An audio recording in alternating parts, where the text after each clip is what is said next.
നമസ്കാരം, BBC ന്യൂസിലേക്ക് സ്വാഗതം. ഇന്നത്തെ പ്രധാന വാർത്തകൾ.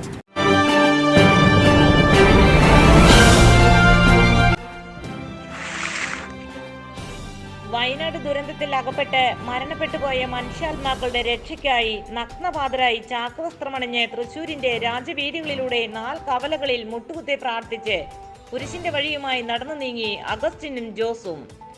ആശാരിയുടെ മകനായി പിറന്ന മനുഷ്യകുലത്തിന്റെ പാപപരിഹാരത്തിനായി ആശാരി വേല ചെയ്ത് ജീവിച്ച് മുൾക്കിരീടധാരിയായി മരക്കുരിശിൽ മരണപ്പെട്ട് ചെങ്കോലും കിരീടവുമില്ലാത്ത രാജാതിരാജനായ യേശുക്രിസ്തുവിന്റെ പീഡാനുഭവം മാസാദി വെള്ളിയാഴ്ച കുരിശിന്റെ വഴിയായി നടത്തിവരികയാണ് തൃശൂർ അതിരൂപതയിലെ മാന്നാമംഗലം ഇടവകാംഗമായ വലിയ പറമ്പിൽ അഗസ്റ്റിനും സഹശുശ്രൂഷകൻ ജോസും. മദർ തെരേസ രൂപം നൽകിയ ആകാശപ്പറവകൾ എന്ന കാരുണ്യ പ്രവർത്തക കൂട്ടായ്മയിലെ അംഗങ്ങളാണ് ഇരുവരും. റവറന്റ് ഫാദർ ജോർജ് കുറ്റിക്കലച്ചന്റെ നേതൃത്വത്തിലാണ് ഈ സഹോദരങ്ങൾ പ്രവർത്തിച്ചു വരുന്നത്.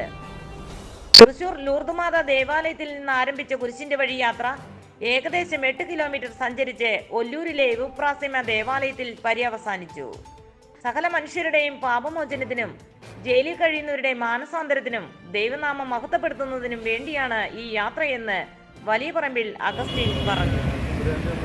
ആകാശപ്പുറവുകൾ എന്ന പ്രസ്ഥാനം മദർ തെരേസ വന്ന് കേരളത്തിൽ തുടങ്ങിയ ഒരു ജോർജ് കുറ്റിക്കലച്ചനാണ് അതിൻ്റെ തുടക്കക്കാരൻ. ആ അച്ഛൻ്റെ കൂടെ പ്രവർത്തിക്കുന്ന ആകാശപ്പുറവുകളായ മക്കളെ ശുശ്രൂഷിക്കുന്ന പ്രവർത്തകനാണ്. ഇന്ന് ഞങ്ങൾ കുരിശിൻ്റെ വഴി ഒരു വർഷമായിട്ട് എല്ലാ വെള്ളിയാഴ്ചകളിലും നടത്തിക്കൊണ്ടിരുന്നു.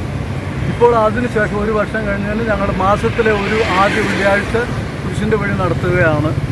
ഇന്ന് യുപ്രാസ്യമ്മയുടെ ദേവാലയത്തിലേക്കാണ് ഞങ്ങൾ കുരിശിൻ്റെ വഴിയായിട്ട് യാത്ര പോകുന്നത്. ലൂർദ് മാതാവിൻ്റെ പള്ളിയിൽ നിന്നാണ് ഞങ്ങൾ പുറപ്പെട്ടത്.